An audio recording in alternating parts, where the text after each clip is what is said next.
In Revit Structure, you can reinforce concrete elements by adding instances of rebar, either singly or in sets, as this exercise will demonstrate. You typically place rebar in section views or on work planes that intersect the concrete element.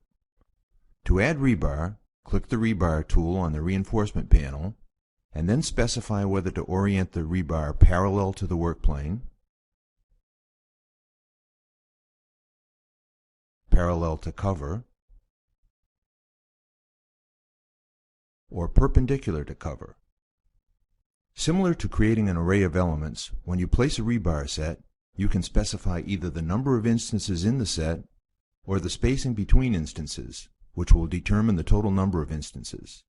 In this case, minimum clear spacing is selected as a layout option, and a value of 125 is specified for spacing.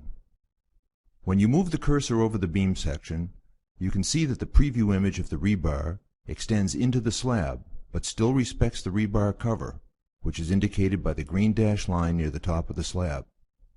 Press the space bar to rotate the rebar so that the hooks are positioned as needed, and then click to place the set along the length of the beam.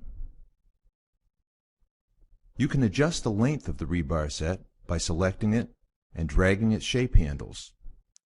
Since the layout option used in this case specified the spacing between rebar instances, lengthening the set results in additional instances. If necessary, you can hide the end rebar instances of the set. The next step in reinforcing the beam is to place straight rebar sets perpendicular to cover. Using the fixed number option and specifying a quantity of 3, place a rebar set inside each vertical edge of the beam section. Notice how the top instances in each set are positioned below the slab.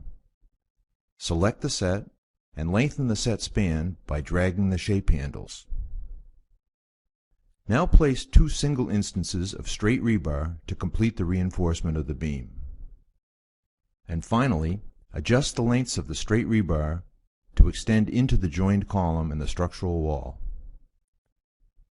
Using the rebar tools and a structural model will assist in detailing, documenting, and scheduling a project.